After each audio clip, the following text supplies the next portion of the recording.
राम राम मंडळी, गावाकडची टेस्टमध्ये तुमचं स्वागत आहे. मंडळी का नाही, पाठीमागच्या व्हिडिओमध्ये आपण बघितलं होतं वांग्याचं मस्तपैकी खानदेशी पद्धतीचं भरीत. आज मंडळी अशाच पद्धतीचं एक वांग्याचा पदार्थ असणार आहे. तर त्यासाठी का नाही, कारभारीनं 2 वांगी घेतलेले आहेत. वांगी दिसायला निबार जरी दिसत असलं तरी आतमध्ये एकदम मऊ असे वांगे आहेत. तर तुम्ही नंतर कापल्यानंतर बघितला, कापल्यानंतर तुम्ही बघालच या वांग्यापासून का नाही मस्तपैकी वांगीचं काप ते बी मंडळी का नाही रव्यामध्ये घालून मस्त फ्राय होणार आहे. आता हे पदार्थ कसा होतोय आणि टेस्ट आज आपण ती रेसिपी बघूयात. कारभारने कसं म्हणतेस? होय चालते की. बनवायला वेळ लागते काय? नाही नाही, वेळ नाही लागत. नाही, पटकन होते. कमी साहित्यात झटपट होणारी रेसिपी आहे. कर मग चालू. हो चालते की.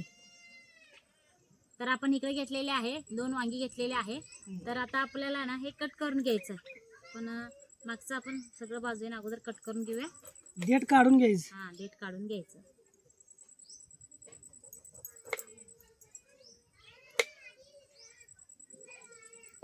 आता आपल्याला आता काप करून घ्यायचं. काप म्हणजे गोलाकार अशी चकत्या करून घ्यायचं. हो ते रव्यामध्ये फ्राय होणार आहेत. हो, बघा तर रेसिपी कशी आहे. कारभारने हो. तू उरकून घेतीस का? हे बघा, मस्त कवळी जार आहे वांगी. आता मध्ये कुठं काय बी आहे का? बघा काहीच नाही, एवढं कवळं आहे वांगी. हो. वांग्याचा प्रकारच वेगळा हो. वेगळा आहे. दिसायला मोठं दिसत असलं तरी आतमध्ये कवळच असते. आहे का? बघा की. हे मधला भाग आहे तरी सुद्धा बघा आतमध्ये कुठं काय बी दिसत नाही. आणि चवीला जर म्हणलाचा वांगी हाय असं खाल्लं तरी सुद्धा का नाही होय, लई टेस्ट लागते बघा. लागते. लय भारी वांगी. हा, चिरून आहे ना पाण्यात घालायचं आपल्याला, म्हणजे काळा पडणार नाही. त्यामुळे आपल्याला चिरल्यावर घालायचं पाण्यात. कारभारने तूरक मी आलूचा. हो,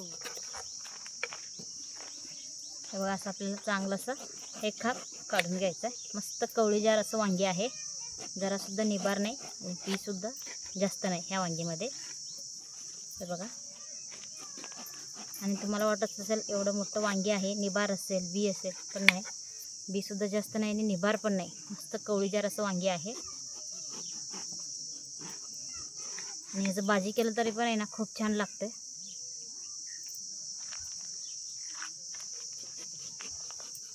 आणि पूर्ण मऊ आहे वांगी.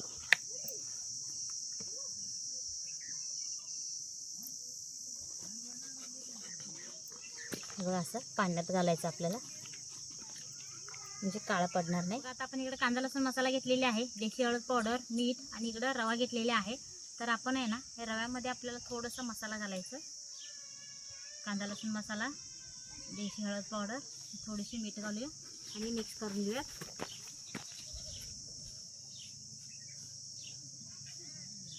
आता आपल्याला हे मसाला सुद्धा सगळं मिक्स करून घेऊया. आता आपण सगळं मिक्स करून घेतलेले आहे. थोडंसं आपण पाणी घालूया. ते मसाला आपल्याला वलसर करून घ्यायचा आहे, त्यासाठी आपल्याला पाणी घालायचं. बघा आता मसाला आपण इकडे बाजूला काढून घेऊयात आणि एक एक आपण पीस घेऊया आणि चांगलं सगळीकडे आपल्याला मसाला लावून घ्यायचा. दोन्ही बाजूनं सगळीकडं चांगलासा मसाला लागायला पाहिजे. बघा ह्या पद्धतीने. आणि इकडं आपण हे रवा घेतला ना, रवामध्ये चांगलंसं आपल्याला बुडवून घ्यायचं. सगळीकडं रवा चांगलंसं लागायला पाहिजे पद्धतीने. बघा. आणि इकडं आपण ताटामध्ये ठेवूयात. म्हणजे सगळं आपण एकदमच लावून घेऊया, म्हणजे मसाल्यामध्ये ना चांगलासा रवा बसणार. मस्त आहे ना, आपल्याला सगळीकडं मसाला हे लावून घ्यायचा, म्हणजे खायला सुद्धा आहे ना खूप छान लागते. त्यामुळं आपण चांगलासा मसाला आपल्याला लावून घ्यायचं.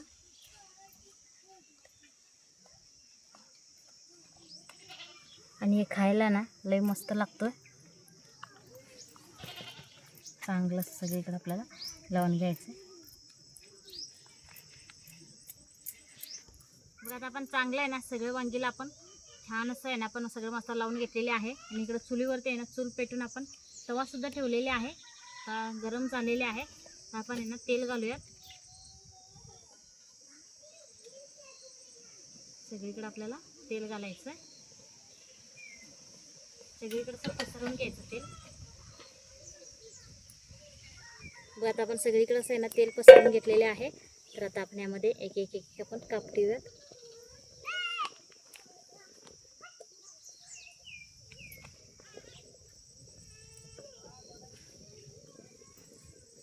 चांगलंसं सगळीकडे ठेवायचं आणि आपल्याला मस्त आहे ना हे परतून घ्यायचं आहे. हे बघा या पद्धतीनं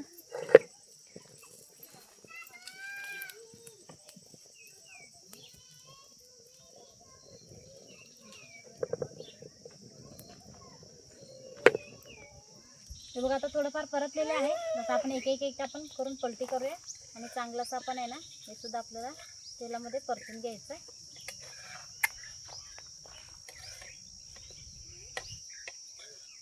बघा आता आपण सगळं असं आहे ना पलटी करून घेतलेलं आहे. आता आपण बाजू सुद्धा आपण चांगलंसं भाजून घेऊयात. बघा आता चांगलंसं सगळं परतलेले आहे. बघू शकताय मस्त दिसत आहे हे बघा.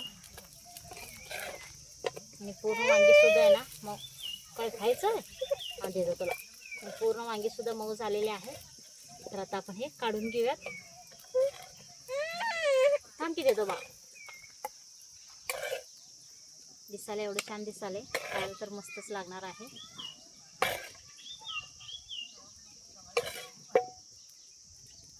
बघा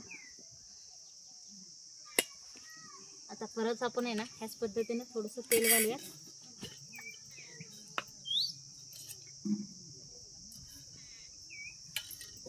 तेल घालून हे राहिलेलं सुद्धा आपल्याला तसंच आहे ना चांगलंसं परतून घ्यायचं.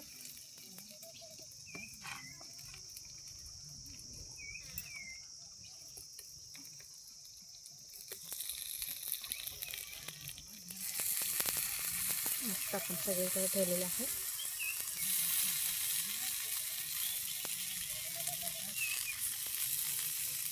आता शेवटचं आहे हे सुद्धा आपण चांगलंसं तळून घ्यायचं. परतून घ्यायचं तेलामध्ये खायचं. आता मस्त आहे ना आपण वांग्याचं काप आता आपण तयार करून घेतलेले आहे. दिसायला पण एवढं छान दिसतं आणि खायला तर मस्तच लागणार आहे. आता तुमच्या दादा बाहेर गेलेत, आल्यावर आम्ही सगळेजण खाणारच आहे. तर त्या अगोदर आहे ना तुम्हाला कसा वाटला व्हिडिओ तर कमेंटमध्ये सांगा. व्हिडिओला लाईक करा, शेअर करा. अजूनही आमच्या चॅनलला सबस्क्राईब केलं नसेल तर सबस्क्राईब करा आणि बेल आयकॉन प्रेस करा. धन्यवाद.